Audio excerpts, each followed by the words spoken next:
নমস্কার, এই সময় অনলাইনে আপনাদের স্বাগত। আমি শিলাদিত্য। শুরু করছি রাজনীতি ডিকোডেড। আজ আমাদের অতিথি কেন্দ্রীয় প্রতিমন্ত্রী এবং বিজেপি সাংসদ সুকান্ত মজুমদার। সুকান্তদা, স্বাগত। নমস্কার। সুকান্তদা, সামনেই 2026 বিধানসভা নির্বাচন। অবশ্যই নির্বাচনকে কেন্দ্র করে অনেকগুলো প্রশ্ন আসবে, রাজনীতির নানান বিষয় উঠে আসবে। প্রথম প্রশ্ন, সুকান্ত মজুমদার শুভেন্দু অধিকারী দ্বন্দ্ব মিটবে? না, মিটবে না, তার কারণ কোনো দ্বন্দ্বই নেই, মেটানোর জায়গাই নেই কোনো। আপনাদের মনে হয় দ্বন্দ্ব আছে, কিন্তু দ্বন্দ্ব মেটার জায়গায় এই জন্য নেই কারণ দ্বন্দ্বই নেই। কারণ শুভেন্দুদা আমাদের পার্টির অন্যতম বরিষ্ঠ নেতা এবং তার আপনারা দেখছেন পার্টি তাকে কিভাবে বিভিন্ন জায়গায় বিধানসভার ভেতরে এবং বিধানসভার বাইরে তাকে ব্যবহার করা হচ্ছে পার্টির তরফ থেকে। তো সেরকম আমিও পার্টির একটা ছোট অংশ। রাজনীতিতে তিনি আমাদের থেকে অনেক সিনিয়র, প্রায় 25-30 বছরেরও বেশি রাজনৈতিক সংগ্রাম লড়াইয়ের অভিজ্ঞতা আছে। তার অভিজ্ঞতা আমাদের তো মানে এটা বড় পাওনা। সেই অভিজ্ঞতা দিয়ে অনেক কাজ হয় আমাদের, অনেক জিনিস জানা যায়, অনেক কিছু জিনিস আমাদের পার্টিতে যেগুলো আমাদের নেতৃত্বদের মধ্যে হয়তো কিছুটা কম ছিল সেটা ওনার কাছ থেকে আমরা পেয়েছি। তো সেই জন্য দ্বন্দ্বের কোনো জায়গা নেই। এটা হচ্ছে এ কাইন্ড অফ কোঅপারেশন বা কমপ্লিমেন্টেশন কেন? যখন আমি রাজ্য সভাপতি ছিলাম উনি বিরোধী দলনেতা ছিলেন, এখন উনি বিরোধী দলনেতা, শ্রমিকদের রাজ্য সভাপতি। আমি এটা সব জায়গাতেই বলি যে ভারতীয় জনতা পার্টি যেহেতু সভাপতি নির্ভর দল, সভাপতি কেন্দ্র করে আমরা চলি। আমাদের দলের ধরা হয় যে সভাপতি সব। হিন্দিতে একটা কথা চালু আছে, হিন্দি বলা ভালো, যা যে ওরা হিন্দিতে বলে না খাতা না বহি, जो अध्यक्ष कहे वही सही। তো এটা হিন্দি বলয়ের বাক্য। তো বিজেপির সেহেতু বিজেপির অন্যান্য নেতৃত্ব যেই থাকুন না কেন, মানে শুভেন্দু দা হোক বা দিলীপ ঘোষ হোক বা অন্য কেউ হোক বা এখন আমি তো এখন রাজ্য সভাপতি নেই, তার সাথে রাজ্য সভাপতিকে অবশ্যই কমপ্লিমেন্টেশন করে সমস্ত প্রোগ্রাম, সে আন্দোলন হোক বা জনসভা হোক বা মিছিল হোক, তাতে অংশগ্রহণ করতেই হবে, নাহলে পার্টি দাঁড়াবে না। কমপ্লিমেন্টেশন আমাদের কাজ, এক একজনের এক একটা কাজ। আমরা প্রত্যেকের নেতৃত্ব, আমরা যারা আছি, আরও অনেক পুরনো নেতৃত্ব আছেন, আমাদের জেনারেল সেক্রেটারিরা যারা আছেন তারাও অনেক দিন ধরে রাজনীতিতে আছেন, তারাও কাজ করছেন। তো সবে মিলে ভারতীয় জনতা পার্টি। আপনি তো দ্বন্দ্বের ইতিমধ্যেই উত্তর আপনার ব্যাখ্যায় দিয়ে দিয়েছেন। আমি আবার দ্বন্দ্ব নিয়ে আরেকটা প্রশ্ন করি। সুকান্ত মজুমদার দিলীপ ঘোষ শুভেন্দু অধিকারী দ্বন্দ্ব মিটবে? দেখুন, আমার মনে হয় না কোনো দ্বন্দ্ব আছে।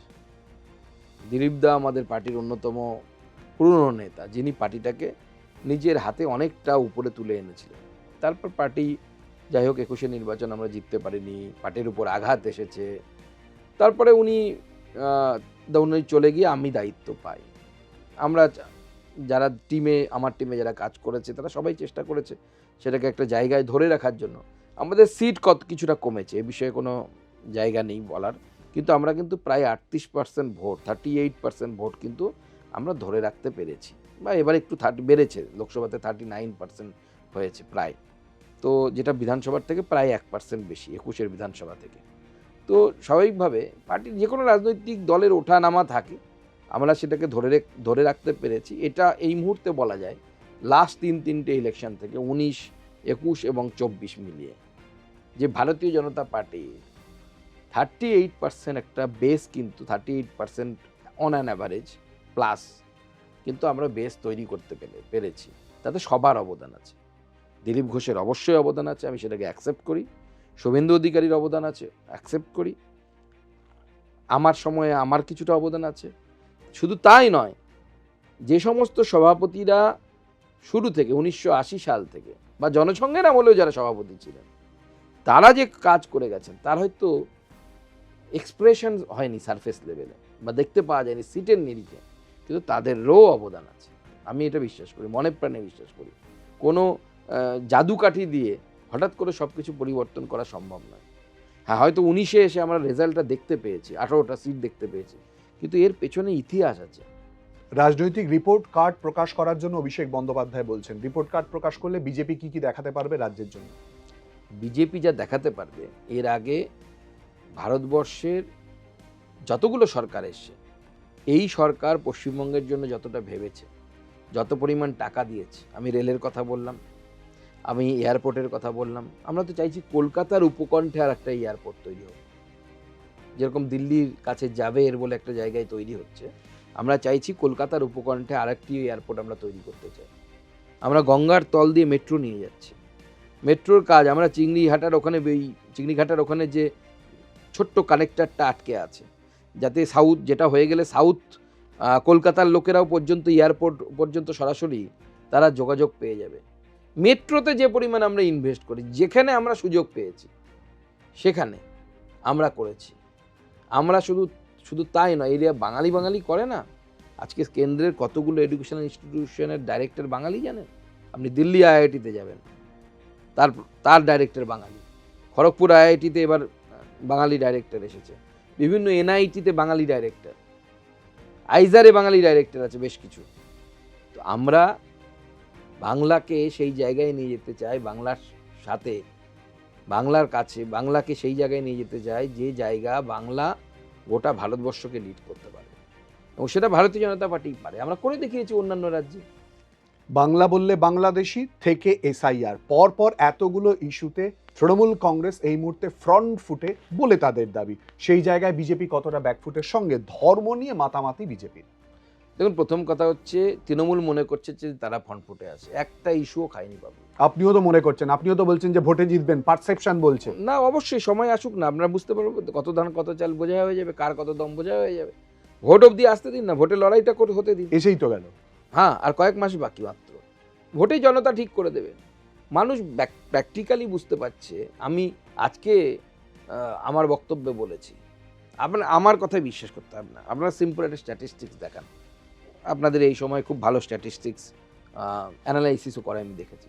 আচ্ছা, লাস্ট 10 বছরের কলকাতার যে বাঙালি ইনস্টিটিউটগুলো আছে, বাঙালি ইনস্টিটিউট বলতে চাইছি আমি, বাংলার সরকারের আছে, ধরুন পশ্চিমবঙ্গ সরকারের যাদবপুর ইউনিভার্সিটি আছে, আমাদের বেসু, এখন যদিও কেন্দ্র সরকারের আন্ডারে, কিন্তু একসময় ওটাকে শিবপুর ইঞ্জিনিয়ারিং কলেজ নামে পরিচিত ছিল।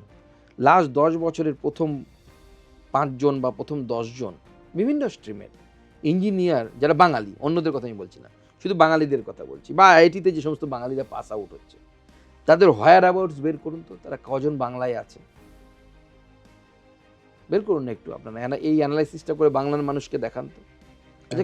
তাতে আপনি যেটা বলতে চাইছেন যে বাংলার দোষ, আপনারও তো দায় থেকে যায়। না, আপনি বলুন যে আজকে যে ছেলেটা, আমি যাদবপুর ইউনিভার্সিটির উদাহরণ দিচ্ছি, যাদবপুর ইউনিভার্সিটি থেকে ইঞ্জিনিয়ারিং বা মেকানিক্যাল ইঞ্জিনিয়ারিং পাশ করলো, বা ইলেকট্রিক্যাল ইঞ্জিনিয়ারিং পাশ করলো, বা কম্পিউটার ইঞ্জিনিয়ারিং পাশ করে বেরোলো, তার চাকরির স্কোপ কোথায় এই রাজ্যে?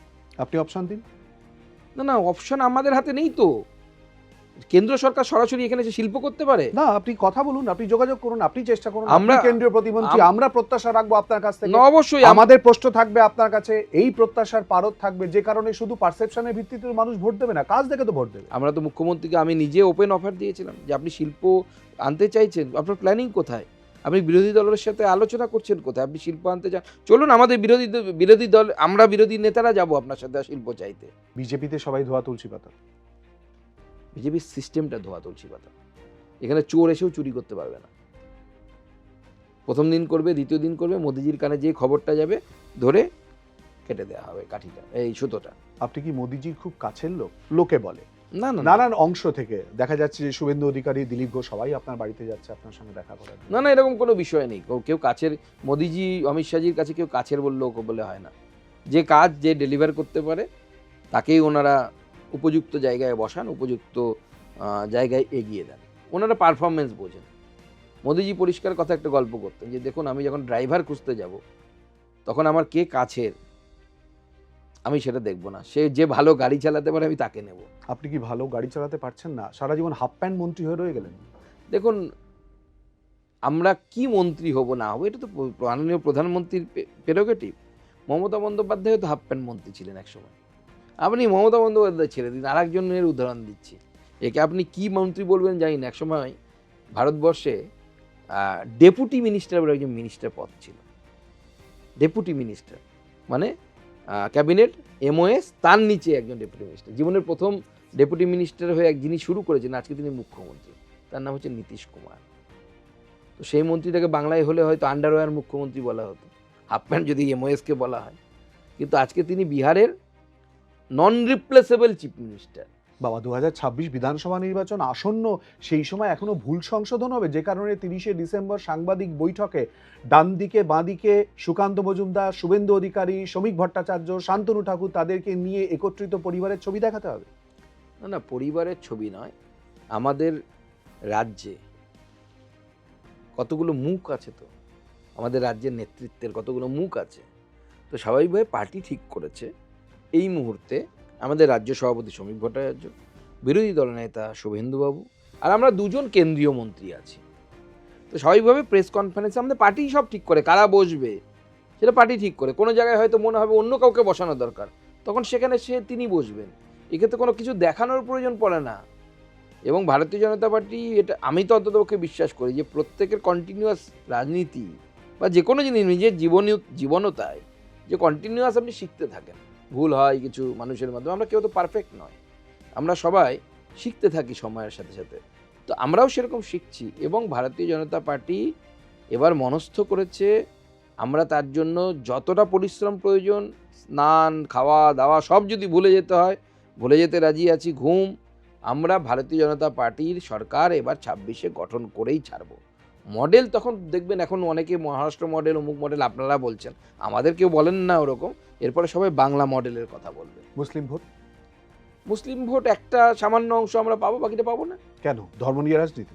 না, মুসলিমরা যেহেতু ধর্মভীরু হয়ে আছে এখনো পশ্চিমবঙ্গে। আপনারা ধর্ম নিয়ে রাজনীতি করেন না, আমরা ধর্ম নিয়ে করি না, আমরা ধর্মের পথে রাজনীতি করি, দুটোর মধ্যে পার্থক্য আছে।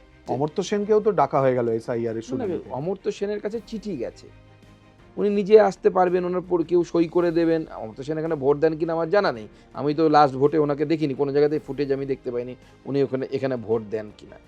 আমার প্রশ্ন হচ্ছে, অমর্ত্য সেন বা আমি হই বা যে হই, গণতন্ত্রে তো সবাই সমান। একটা রিক্সাওয়ালার ভোটের দামও যা, অমর্ত্য সেনেরও ভোটের দামও তা, আমারও ভোটের দাম তা, আপনারও ভোটের দাম তা।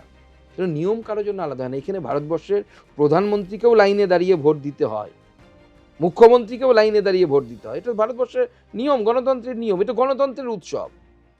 উত্তরপ্রদেশে যে 2 কোটির নাম বাদ চলে গেল, কি হয়েছে?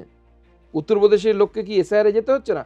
হ্যাঁ, যেতে হচ্ছে, লোক আনন্দের সাথে যাচ্ছে, ভোট দিতে যাই। আমি তো দেশের কাজে, দেশের জন্য ভোট, সঠিক সরকার গঠন করার জন্য আমি একদিন ভোট দিতে যাচ্ছি, তো আমি যাচ্ছি, আমি একদিন এসআইআরের জন্য যাচ্ছি। 2026-এ আপনার কথা মতো, আপনার দাবি মতো যদি আপনারা জেতেন, আপনারা যদি ক্ষমতায় আসেন, মুখ্যমন্ত্রী কে হবেন? সে তো দল ঠিক করবে, ওটা আমরা ঠিক করার জায়গায় নেই। দলের সবাই বসে যাকে ঠিক করবে সে মুখ্যমন্ত্রী হবে। যে কেউ মুখ্যমন্ত্রী হতে পারে, ওতে আবার কি আছে? বিজেপির যেই মুখ্যমন্ত্রী হন, তা তিনি সরকারটা চালাবেন হচ্ছে বিজেপির নীতি অনুসারে। বিজেপির নীতি কি? উড়িষ্যায় সুভদ্রা যোজনা, মহিলাদের পাশে দাঁড়ানো, লক্ষ্মীর ভান্ডারে পাল্টা, কর্মসংস্থান। লক্ষ্মীর ভান্ডার নিয়ে তৃণমূল গলা ফাটায়, সব জায়গায় ওই ধরনের প্রকল্প আছে। লাডলি বেহনা, আপনি চলে যান ইয়েতে। লক্ষ্মীর ভান্ডারে চাপে বিজেপি? আমাদের জন্য চাপ বলে কিছু নেই, আমরা রাজনীতি করতে এসেছি দেখুন একটা বিশেষ উদ্দেশ্য নিয়ে, সরকার গঠন করা তার একটা পার্ট। আমাদের যে কাজ, সে কাজ 5 বছর 10 বছরের কাজ না, কয়েকশো বছরের কাজ হয়তো সময় লাগবে। আমাদের যে উদ্দেশ্য, সেই উদ্দেশ্য হচ্ছে আসল উদ্দেশ্য আমাদের। তো আমাদের সেজন্য কোনো কিছুই চাপের মনে হয় না। শেষ জানতে চাইবো, ব্যক্তিগত স্তর থেকে জানতে চাইবো, যদিও আপনি রাজনৈতিক ব্যক্তিত্ব, আপনার উত্তর আপনার কাছেই রাজনৈতিকভাবে, সুকান্ত মজুমদার রাজ্যের মুখ্যমন্ত্রী মমতা বন্দ্যোপাধ্যায়কে কোন চোখে দেখেন? কোন চোখে দেখি বলতে, দেখুন ব্যক্তিগত তো ওনার সাথে কোনো শত্রুতা নেই। আমার সাথে 1-2বার কথা হয়েছে, ওই ফোন করেছিলেন আমি যখন অসুস্থ হয়েছিলাম, ফোনে একবার, আর সামনাসামনি রাজভবন একবার, নমস্কার আদার প্রদান, আর 2-4টে সৌজন্যমূলক কথা। তো ব্যক্তিগত আমার সাথে ওনার কোনো বিরোধ নেই। আমার শেষ দুটো একেবারে ব্যক্তিগত স্তরের প্রশ্ন। বালুরঘাট পছন্দ, দিল্লির মন্ত্রিত্ব পছন্দ, কলকাতার আন্দোলনের রাস্তা পছন্দ, কোনটা? দেখুন, আমার জীবনের দিকে দেখার দৃষ্টিভঙ্গিটা একদম আলাদা। আমি বালুরঘাট অবভিয়াসলি, যেহেতু আমি বড় হয়েছি, ওটা আমার সব থেকে প্রিয় জায়গা। হ্যাঁ, তার থেকে ভালো কিছু হতে পারে না সত্যি কথা বলতে। ওখানে বড় হয়েছি, ক্রিকেট খেলেছি, ফুটবল খেলেছি, রাস্তার ধারে দাঁড়িয়ে মোমো খেয়েছি, চপ ঘুগনি খেয়েছি, বরলি মাছ, হ্যাঁ বরলি মাছ খেয়েছি। তো বালুরঘাটের মাছের বা দক্ষিণ দিনাজপুর জেলার মাছের একটা আলাদা ইয়ে আছে আর কি, টেস্ট আছে, যারাই খায় তারাই বলেন আর কি। তার সাথে তো নাথিং ইজ কম্পেয়ারেবল। কিন্তু আমি যেটা মনে করি যে আমরা প্রত্যেকের জীবনে একটা মিশন নিয়ে এসেছি, আমাদের প্রত্যেকের জীবনে একটা কাজ আছে, লক্ষ্য আছে, সেটাকে কমপ্লিট করা জীবনের হচ্ছে উদ্দেশ্য আমাদের। তো সেই উদ্দেশ্য অনুযায়ী এই মুহূর্তে আমার কলকাতাতে আমাকে থাকতে হচ্ছে এবং পশ্চিমবঙ্গের বিভিন্ন জায়গায় আমাকে সময় দিতে হচ্ছে। পার্টি আমাকে যেহেতু সেই কাজটা দিয়েছে এবং সেই জন্য পার্টির প্রতি আমি তো অন্ততপক্ষে কৃতজ্ঞ যে আমার মতো একজন সাধারণ মানুষকে, যার ফ্যামিলিতে কেউ রাজনীতি করেনি, কোনো ভোটে দাঁড়ায়নি ফ্যামিলিতে কেউ, এমনকি কলেজের কম ভোটে পর্যন্ত দাঁড়ায়নি, সেই ফ্যামিলির একজনকে এত বড় গুরু দায়িত্ব দেওয়ার জন্য আমি তো নিজেকে খুব পার্টির কাছে অবলাইজড মনে করি। এবং আমার কর্তব্য অনুসারে এখন আমাকে যে কর্তব্য দেওয়া হয়েছে সেই কর্তব্য অনুসারে কলকাতা সহ পশ্চিমবঙ্গের বিভিন্ন প্রান্তে, কখনো ময়নাগুড়ি, কখনো হচ্ছে তালডাংরা, কখনো হচ্ছে অন্য কোনো জায়গায়, কখনো কলকাতার রাস্তায়, কখনো বিবেকানন্দের বাড়ি সিমলা স্ট্রিট, তো যেখানে যা কাজ করে যাওয়া, পছন্দ অপছন্দ বলে কিছু নেই। শেষ প্রশ্ন, সুকান্ত মজুমদারের কাছে কোনটা বেশি পছন্দের বা চেষ্টার বা দুঃখের? সুকান্ত মজুমদার 2 কন্যার বাবা, দেখা হচ্ছে না।